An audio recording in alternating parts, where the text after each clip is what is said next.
Buenos días, el día de hoy vamos a ver el estudio del caso 4, el cual es el control de un radiotelescopio, y el grupo está conformado por Raúl Fernando Cárdenas Ruiz, Gabriela Rodríguez Olaya y Eimer Steven Tapias. Vamos a empezar con una breve introducción. Entonces, el radiotelescopio es un instrumento que sirve para capturar ondas de radio, emitidas, valga la redundancia, por fuentes de radio. Esta captación se percibe a partir de una enorme antena parabólica o conjunto de ellas que disponga el instrumento. La radioastronomía es un campo, digamos así, científico joven. Nació en 1931 con Karl Jansky, quien fue un físico ingeniero de radio quien construyó una antena para estudiar las propiedades de las ondas de radio de 20,5 MHz para su uso en servicios telefónicos transatlánticos. Entonces, el radiotelescopio, que digámoslo así se va a ver en este caso, es totalmente orientable, de plato único, funciona a longitudes de onda de un metro a 1 milímetro, tiene una enorme zona de recogida elíptica de 100 por 110 metros, eh, tiene una estructura de 148 metros y una excelente precisión de superficie con más de 2200 actuadores. Es impulsada en el eje azimutal, es decir, que la superficie gira sobre un eje vertical por 16 motores, cada uno de 30 caballos de fuerza, acoplados en 4 camiones. Y en el eje de elevación hay 8 motores, cada uno de 40 caballos de fuerza. Entonces, bueno, en este caso, el estudio se presenta el diseño de los lazos de control en cascada de velocidad y posición para el eje azimutal de un radiotelescopio. Se va a mostrar el modelo y análisis dinámico del radiotelescopio. Se presenta un conjunto de especificaciones de estabilidad y rendimiento para así poder explicar el diseño de los sistemas de control de cascada de velocidad y posición. Entonces, tenemos dentro de los parámetros tenemos la N, que sería como que el número de sistemas de camiones. Pues cada camión está compuesto por un brazo y un sistema de tren de transmisión, que sería el motor, caja de cambios, freno, eje y piñón equivalentes. Tenemos RB, que sería precisamente el radio del brazo entre la estructura inferior y cada camión. Tenemos RW, que sería el radio de la rueda de camión equivalente. Tenemos R, que sería la tasa de radio. Tenemos JD, que sería el momento de inercia del plato, brazo de alimentación y estructura superior. Tenemos JB, que sería el momento de inercia de la estructura inferior.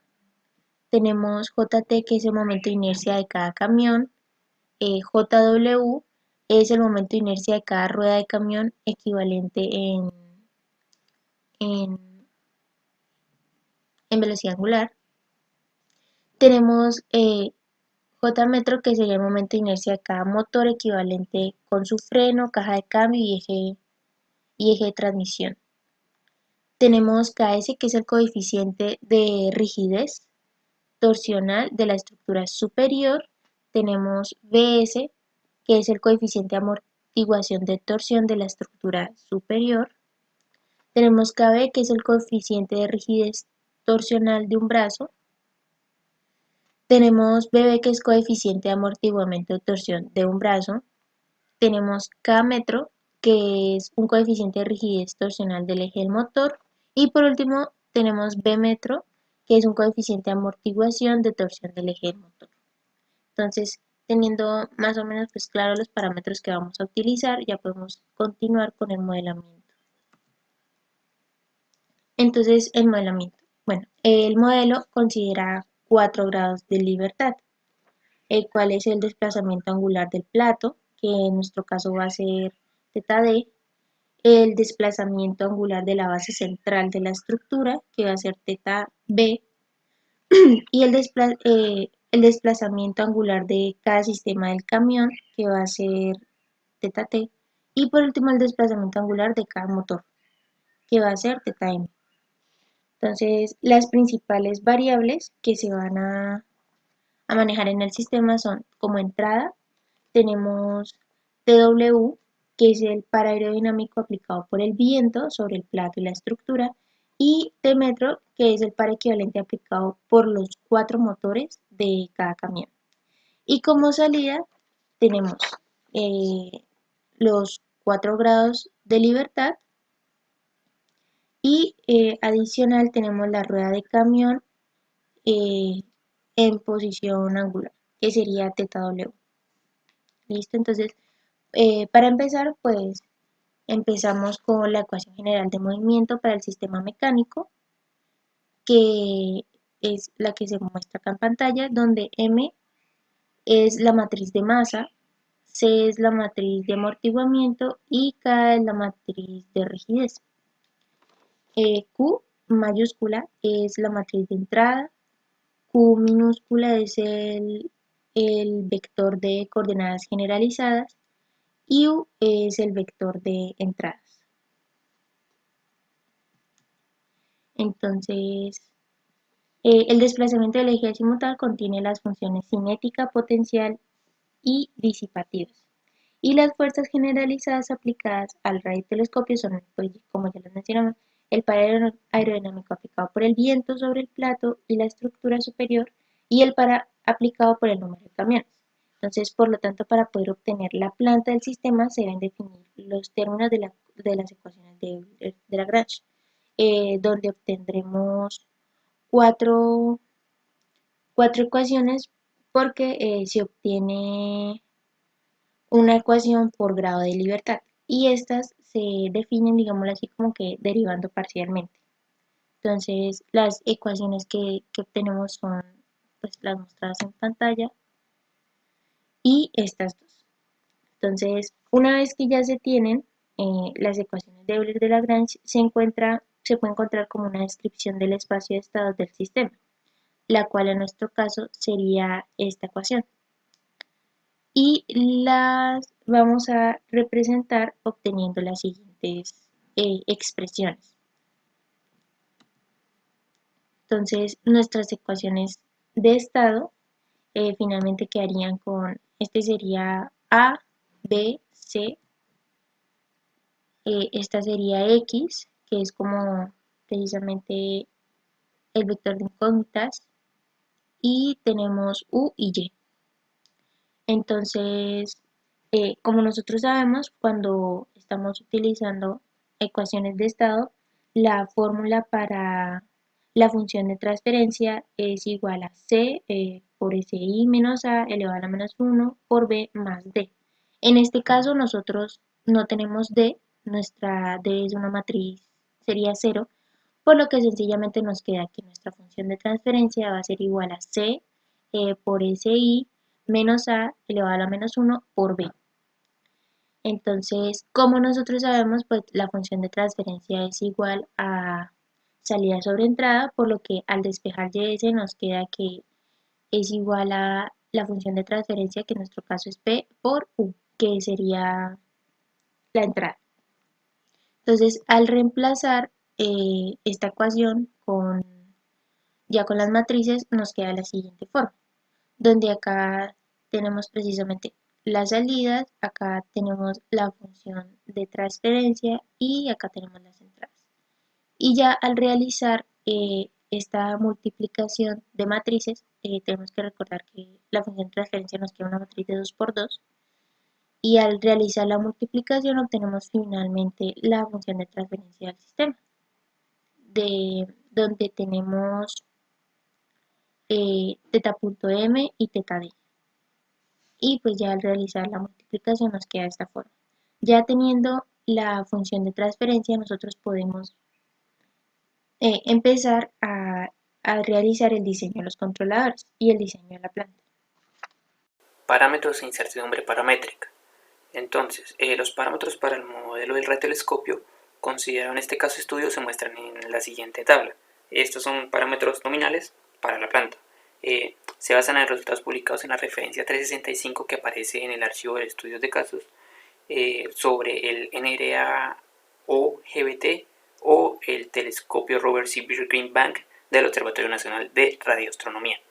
Los parámetros con incertidumbre son la inercia del plato y la estructura superior, que los podemos ver en esta gráfica que se aprecian esos parámetros con esos rangos, y pues que cambian con la variación del ángulo del eje de elevación y los tres coeficientes de amortiguación. Entonces, para la planta nominal, es decir, para P11, P12, P21 y P22, se seleccionaron de acuerdo a esa incertidumbre estos parámetros que vendrán siendo los nominales. En esta sección del análisis preliminar encontramos una gráfica que representa la dinámica del telescopio, en donde podemos ver las cuatro plantas nominales. Ellas me representan el par aplicado por el viento y el motor. Entonces, dos las agrupamos, P11 y P12 las agrupamos, me representa TW y TM, que es la del viento y la del motor, y esto me genera la velocidad del motor. También encontramos la P21 y la P22, que me representa también la parte del viento y la parte del motor, y en ella podemos encontrar la variación de la posición del disco. Las dos primeras me representan una función tipo 1, es decir, tiene un integrador, y las funciones de abajo me representan una función tipo 2, es decir, dos integradores. Bueno, ahora yo les voy a hablar sobre el control de velocidad en LED Azimuth y el diseño del controlador de velocidad. Entonces, la siguiente figura muestra el diagrama de control en cascada para el servosistema del eje azimutal del radiotelescopio. Se compone de dos bucles de control, un bucle interno que es el bucle de velocidad y un bucle externo que es el bucle de posición. Mi compañero más adelante les hablará sobre ello. Yo como tal voy a exponer el bucle y controlador de velocidad que se encuentra encerrado en el cuadro rojo. Para resaltar que tenemos en el cuadro verde el servosistema que se llama controlar, y pues también que la planta principal a controlar es la P12. Bueno, entonces ellos definieron unas plantillas o templates QFT. Primero debemos definir qué son plantillas QFT. Entonces la metodología QFT o Quantitative Feedback Theory es para el diseño en el dominio de la frecuencia de controladores robustos. Entonces, esta técnica permite obtener controladores robustos que cumplen con unas características mínimas formuladas cuantitativamente, considerando pues la existencia de incertidumbres y perturbaciones del modelo de planta. Cabe resaltar que fue desarrollada por Isaac Horowitz y se puede encontrar en MATLAB mediante una toolbox llamada QFT-CT.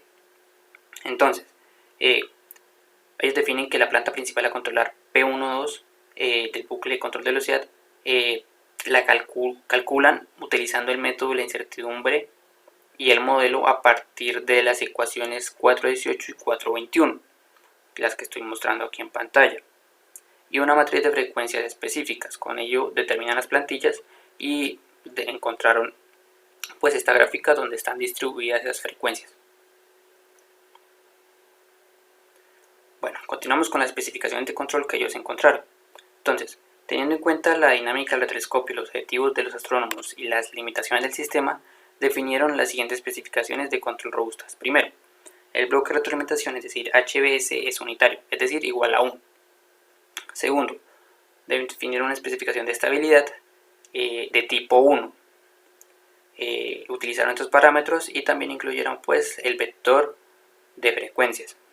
Bien, y una última especificación que es de tipo K1, que son las perturbaciones del viento, es decir, TW, más respecto al ángulo del motor.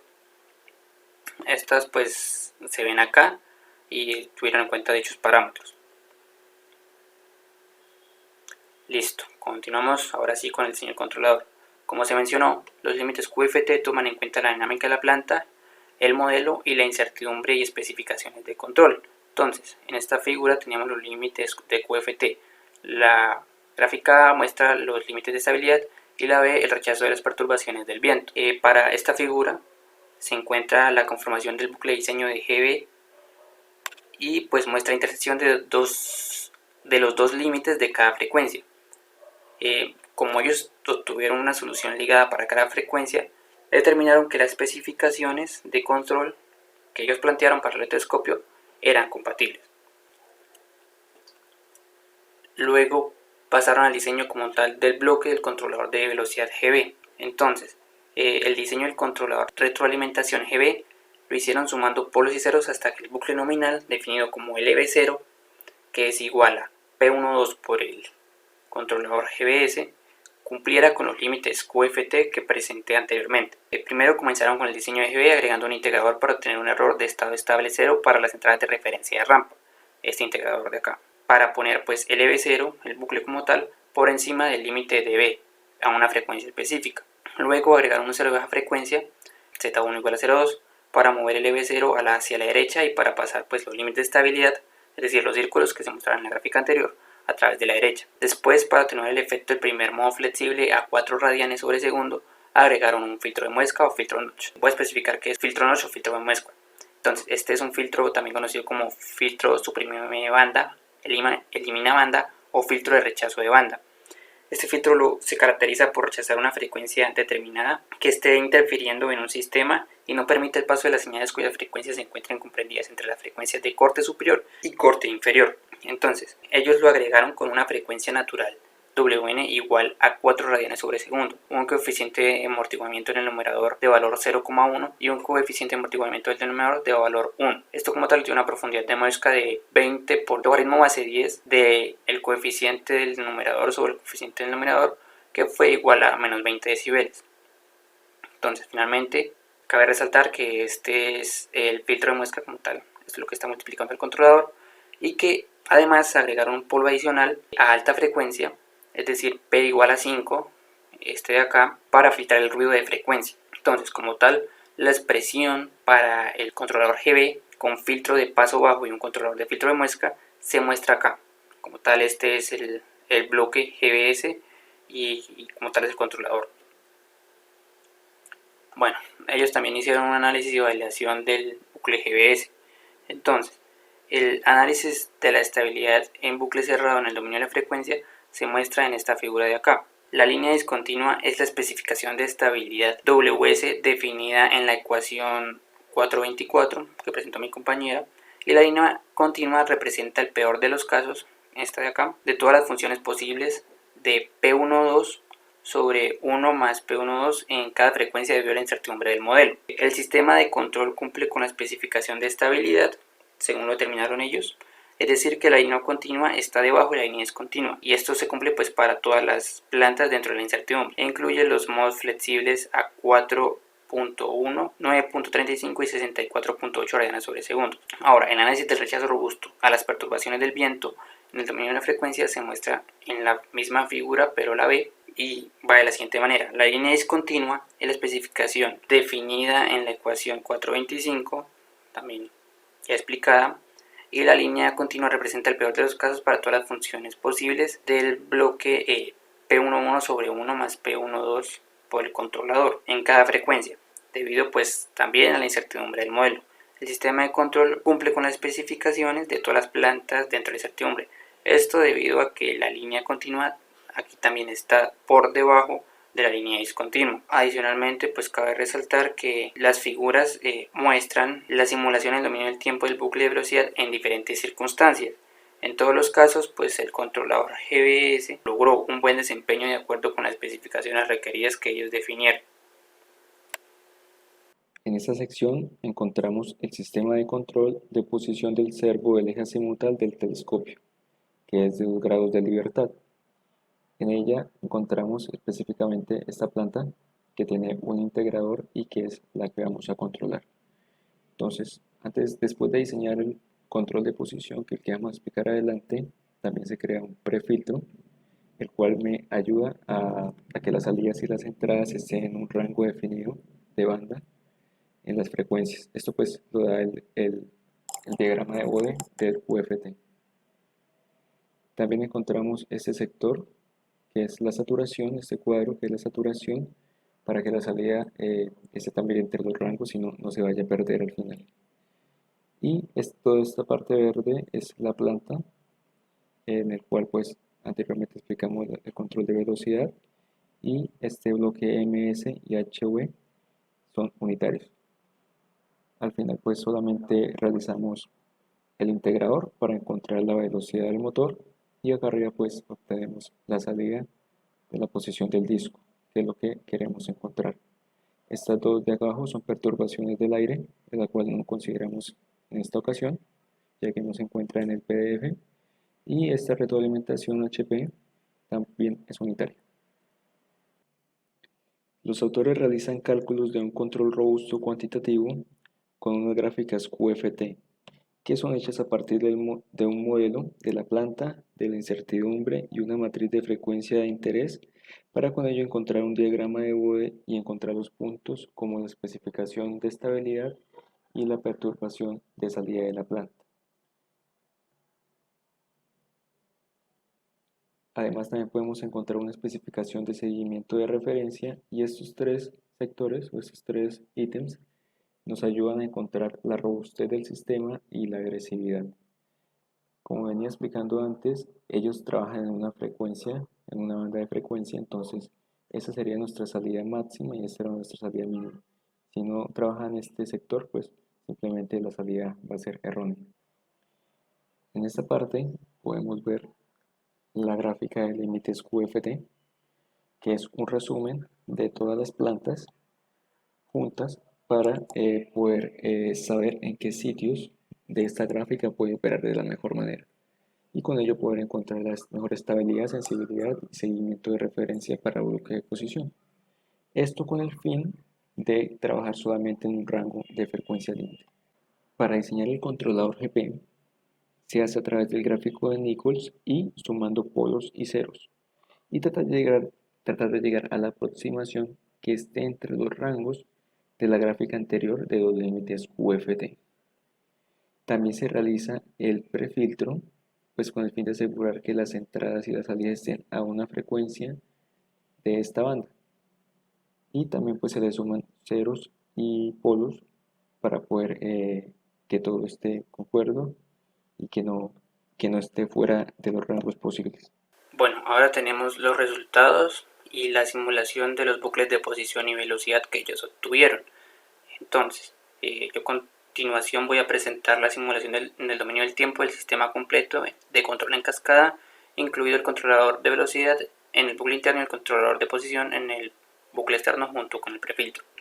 Entonces, primero ellos simularon las plantas nominales e incluyeron la limitación de velocidad del eje azimutal, que es de 0,67 grados en términos del movimiento del plato o 33,52 grados en términos del movimiento del motor. La entrada de referencia del motor θm cambia con un paso en t igual a 1 segundo, es decir, va de 0 a 750 grados, que en términos del plato, es decir, el valor de referencia, significa que es de 0 a 15 grados.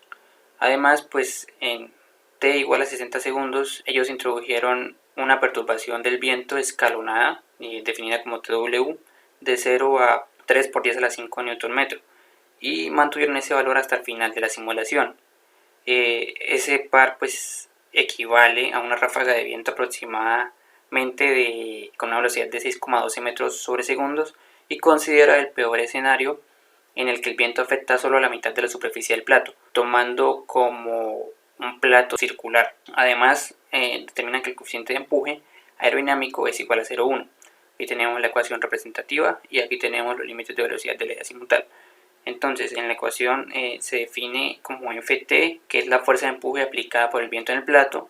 Rp también la definen como la distancia del centro del plato al centro de presión o punto donde se aplica la fuerza concentrada equivalente. Rp vale 2/3 el radio del plato, que es 50 metros, ya definidos como los parámetros nominales. Y también definieron que la densidad del aire es 1.225 kilogramos por metro cúbico. Bueno, resultados de la simulación, bucles de posición y velocidad. Continuando entonces, en la figura izquierda se muestran los resultados del bucle de posición que controla el ángulo del motor θm en la figura A, y en la figura B la velocidad correspondiente al lazo que controla la velocidad del motor al mismo tiempo. Las dos cifras están en grados del motor y confirman un buen desempeño tanto en el seguimiento de referencia como en el rechazo de perturbaciones del viento. Es decir, ellos lograron diseñar un buen controlador para controlar el radiotelescopio. Adicionalmente, aquí en esta figura, la figura A y B muestran pues respectivamente el movimiento completo y los detalles de posición del plato en la misma simulación. Entonces, resaltan que el pico de la excursión del ángulo del plato bajo una ráfaga de viento de 6,12 metros sobre segundos es 0,35 grados. Además, pues también se puede observar que aunque el error de estado estable del motor, es decir, el ángulo del plato de referencia menos el ángulo del motor sobre el radio es 0. Sin embargo, el ángulo del plato termina con un valor permanente de 0,06 grados, debido pues a una fuerza constante aplicada por el viento. El efecto del viento en el ángulo del plato es un factor también limitante que definieron ellos y que compromete la calidad de las observaciones astronómicas, con el fin de mejorar pues el rechazo de perturbaciones y del viento como tal y la estabilidad. Ellos también diseñaron un nuevo controlador basado pero en la metodología NDC o metodología de control dinámico no lineal, que mi compañero les va a hablar. Mejorando con NDC. Resulta que se presenta una nueva solución de un control dinámico no lineal. Este consta de dos canales paralelos, en donde GP1 es un canal mucho más agresivo que el segundo, que es el moderado. También se nota que tiene dos funciones no lineales, N1 y N2, y también se mantiene el mismo prefiltro FP. Adicionalmente, pues se coloca este lazo verde, lazo interno no lineal llamado anti-bundap, y se crea específicamente para rechazar las perturbaciones y precisamente para este canal agresivo. De este segundo canal pues no se utiliza ningún anti-bundap porque se dice que no tiene polos. En cambio, el canal agresivo sí tiene dos polos.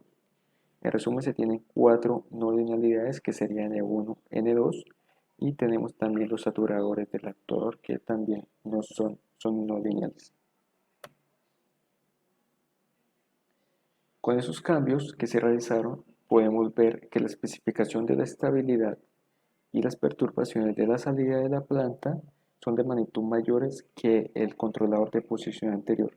Esto nos permite tener un sistema mucho más agresivo, es decir, con mucho mayor rechazo a las perturbaciones del viento, lo cual pues es una mejora. Y pues claramente para poder cumplir con dichas especificaciones calculadas anteriormente, pues realizamos en la banda definida por los límites y pues se encontró una estructura de sexto orden para el controlador GP1.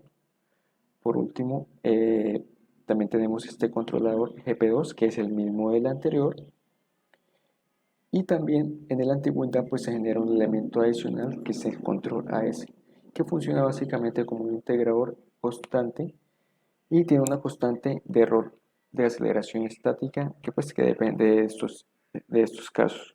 En el último caso pues tenemos el caso NDC del no lineal y pues tenemos estas dos constantes de K que funciona pues para cada uno. Pues el GP2 es 0 porque no se utiliza, pero el GP1 sí se utiliza, entonces es la variable con un valor.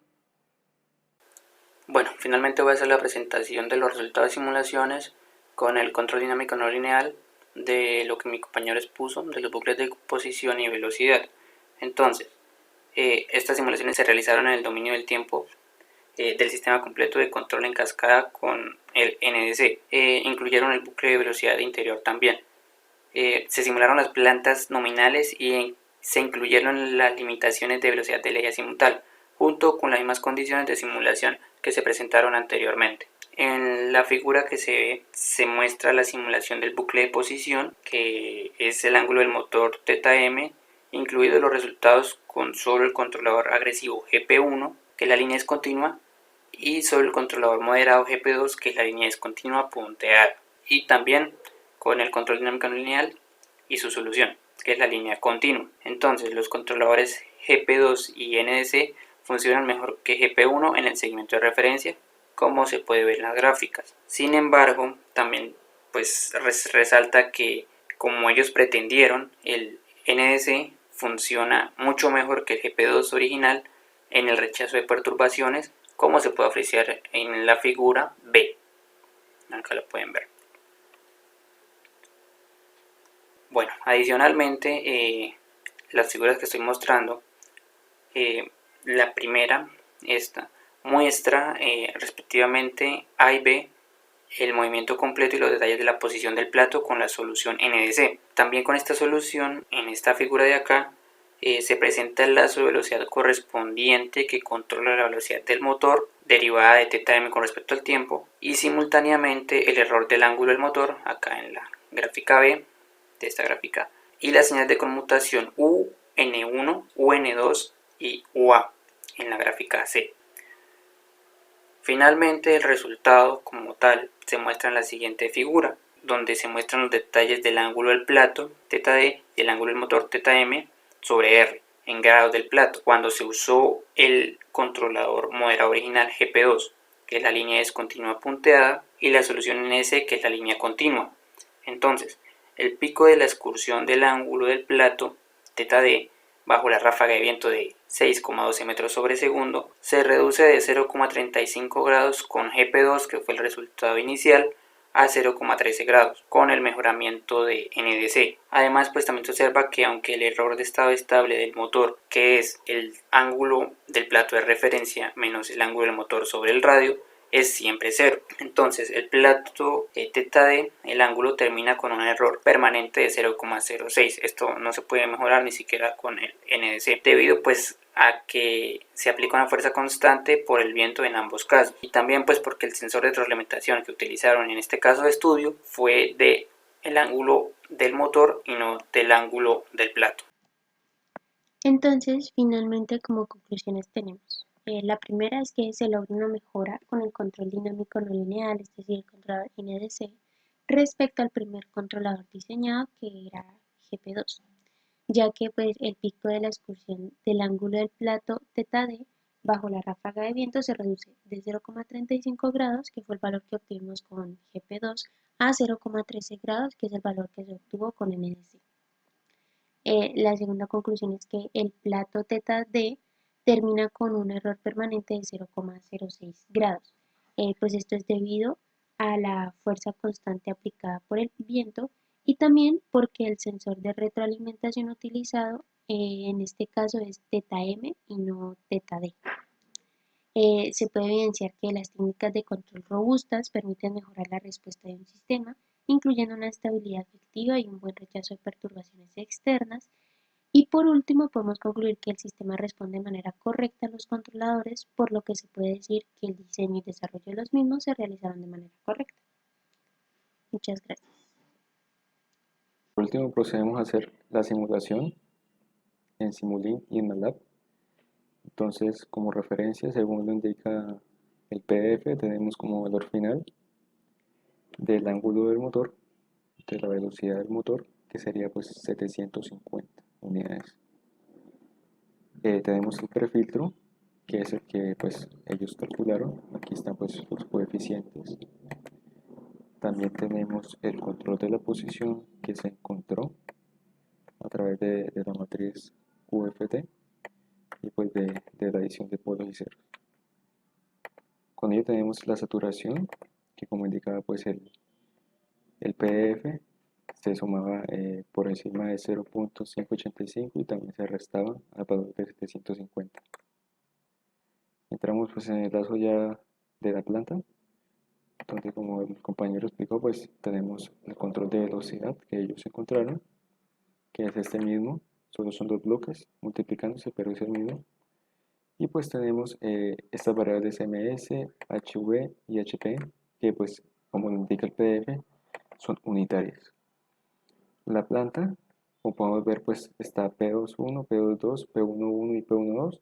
Eso a través de MATLAB hicimos pues, el programa donde declaramos todas las constantes que indican los autores y pues a través de las matrices podemos hacer el diagrama de estados, donde pues gracias a la ecuación o a la fórmula SS2TF pues podemos resolverla a través de MATLAB y encontrar cada una de la planta y pues evitar hacer esos pasos largos y tediosos a mano.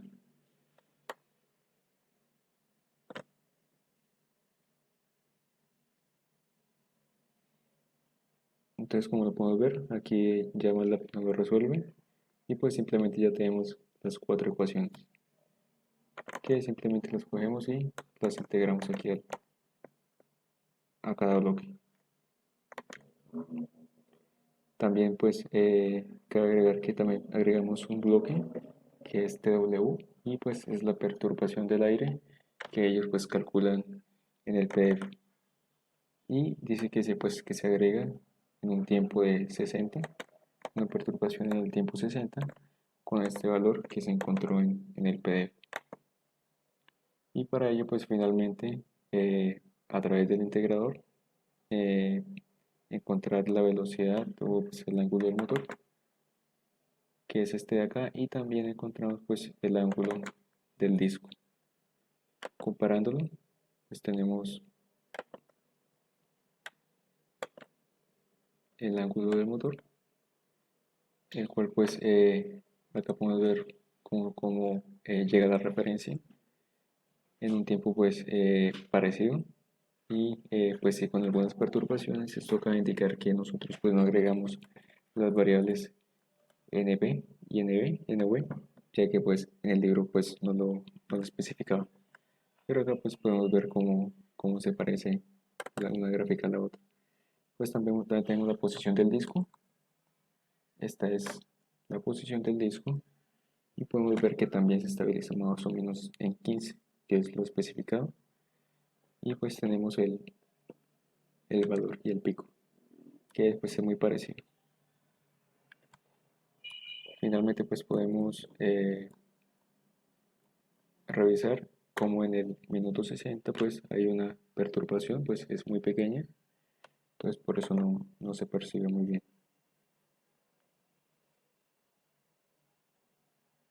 Pero pues acá podemos verificar. Es esta pequeña acá se mira cómo se sobresale, pero pues después en un tiempo regresa.